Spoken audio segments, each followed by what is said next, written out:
This is Jackie, one of the Wren's success stories. I'm not talking, am I? The Wren is one of 4 groups we worked with last year. Shall I say hi, Jackie? Hiya, Luna. Hi. Hiya. How are you doing? I'm good. What have you? Has it been busy today in the Yeah, it's cafe? been quite busy. Has It's done really well since we've opened. It's been definitely That's done. nice. And when did it open? We opened on the 6th. It's just over a week. Yeah, it's only a week, isn't it? It's been open. Yeah. It's doing really well. Getting a lot of good feedback. Very good. Really good. So the Wren Bakery is a social enterprise that we started 3 years ago, and we work with groups of 4 women at a time. We work with them for a 2-year period, and we're really aiming to work with women in Leeds who've experienced a lot of social disadvantage. So we work with women who have struggled with addiction problems, their mental health may be really poor, poverty,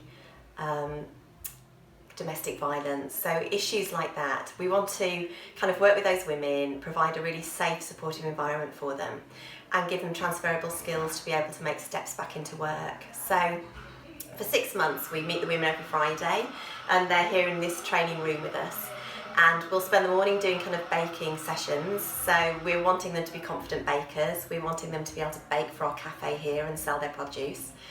We always have lunch together because we feel like that's a really important part of the day, just connecting with the women and sitting and talking. The Wren Bakery is very relational based, so it's really important to us that we get to know the women well and we journey with them. And then in the afternoon we have different sessions, so they'll learn barista training and they will become confident baristas. We do wellbeing sessions because we want the women to kind of be happy in life and in work. So we work with a trained psychotherapist who comes in and does sessions with women.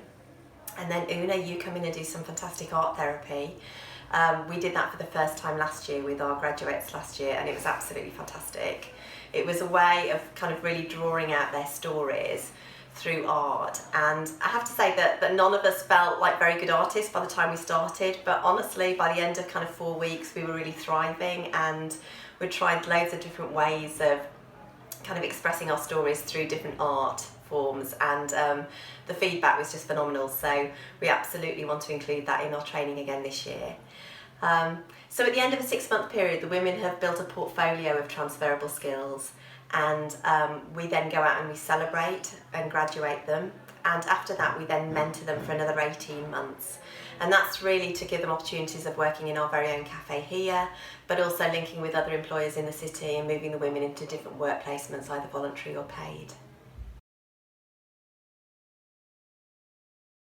So, Jackie, tell us a little bit about what the Wren's done for you. Well, the Wren has, yes, it's given me life.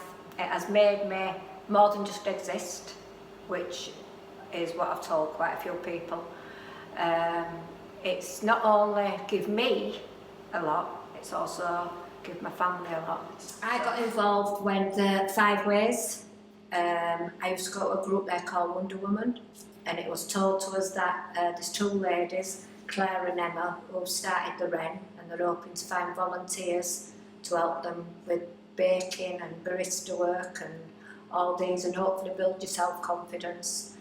And I thought, yes, I couldn't bake, I can't bake.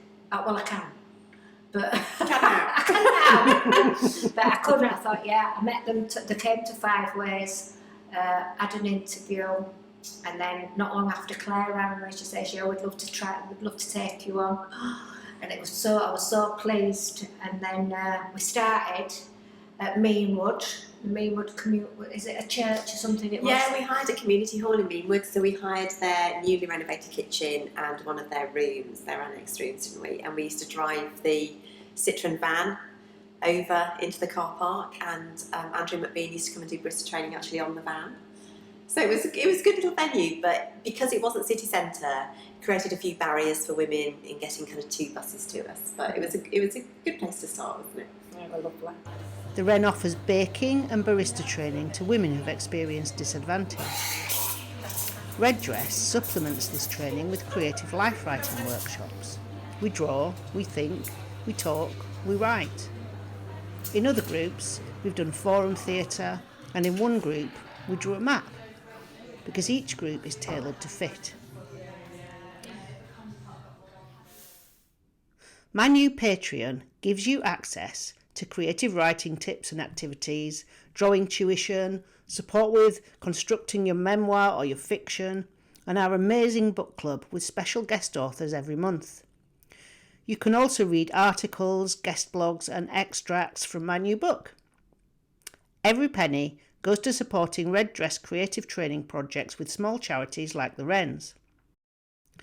I feel I've been training for this my whole life. I have a great team of artists, writers, performers and trustees to support me, and I have great ambition for this project. I want to hear all of these voices, don't you? In our first year, we worked with 4 groups. This year, we hope to work with 11 groups to help people who have had difficult lives to find their creative voice. But we need your help. My new not-for-profit needs your support. Sign up for our Patreon from £6 a month now. Patreon.com/Red Dress Collective. Now, the thing about, yes, that's the way, that sticks in my mind now, because you played a song by 2 different artists, and the first one, it seems to be going on and on. Yeah, Leonard Cohen. And I'm thinking, He does go on. Oh gosh, man, and I wasn't really getting it. Then you played it by a lady. Tori Amos. She was singing it, and it made such a difference. And so it just shows you that there is difference in different arts. You can do different sort of, different things of the song. And it was the same song, wasn't yeah. it? And then we started to write, and you had to write a song. A letter. Write a letter. I wrote a letter to my dad who just died. And as I was writing it, and I always remember it started, and I thought, I can't write it. I find it really hard just to write anything down normally.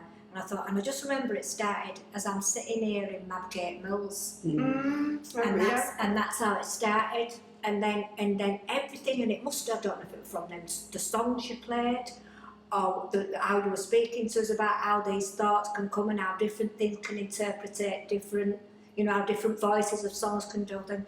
But I wrote this song, and I remember, and I took it to my dad's grave, and it's still there. It's not on his grave. I put it in some wire at the back where all this fencing was, like bushes, hedges it was, and I put it in the wire there. And as we went to clear it, because my mum's died, and we had to clear it for my mum to go in, and all the hedge had been cut, and my letter is still in that barbed wire. And I like to think he reads it. But yeah, and it's things like that, and I'm thinking, I can't write, I can't draw, definitely can't draw, no good with felt tips. But then I started with a piece of wood. You did really well with the stick, the ink and the stick, didn't you? Ink, but it's not only because it was wet paper, like it's because when ink and run, what it bleeds, is it? I don't know. It bleeds on the wet paper. Yeah. But it's that you can send it in a direction.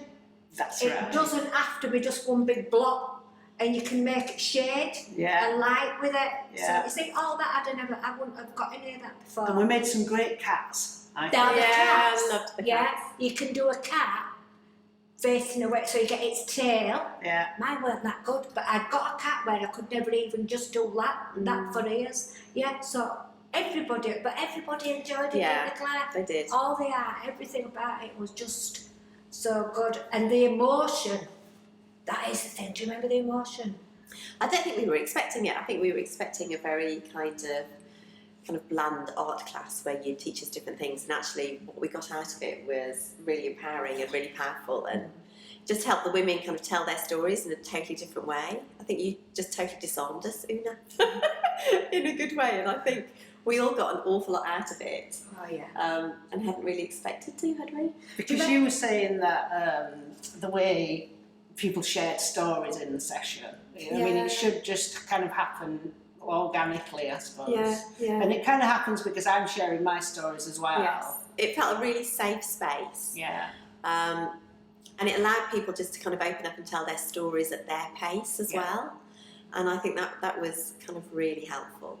And everybody cried in the last session. Everybody cried. It was like a massive therapy session. One lady said she had to go home and go to bed. She was so exhausted, but in a good way. And I think it was just really powerful, and we hadn't expected that. And it was It was a really beautiful thing to do with the women, and we want to absolutely now bring it into our training and do it with every trainee who comes through Wren, because it just adds another dimension to the wellbeing sessions that we give our women, and just wanting to look at them holistically and allow them to tell their stories in a safe place. It just feels a really important part of our training now. So you're going to book me again for this We're year? going to book you again. Are we, Jackie? Oh, definitely. We already have. Definitely book you again. We already have. Can't wait. Can't wait. Can I have cake and coffee every time? You can come for lunch as well, Una. Oh, I You like the so lunches? look forward to the lunch. You can do that. You see, you disarmed me because I thought the lunch was just going to be a few sandwiches on a plate. I and know. no, No? it was like being at a restaurant. It was fantastic. Can I just say, I'd never had hummus, Yeah. guacamole, there's lots of things. Olives. Halloumi, Yeah. olives. I've never had chili, all these soups, what she does, all the food. I've never had hominy pie, which is now one of our best sellers on our menu. I don't know what hominy pie is. What's that? Oh, you miss it. It's sweet potato, new potato, and spring onion, and creme fraiche and cheese That sounds in a little nice. pie. And It's it is good. beautiful, it really is. Yeah. So when are you back with us? May. May? Yeah. Oh, the ladies will love it. 2023. Yeah. Well, I'll look forward to seeing you. You won't be joining in with the session this time because No. you're too busy in the cafe, aren't you? I'm working, I'm sorry I can't make it. Oh dear.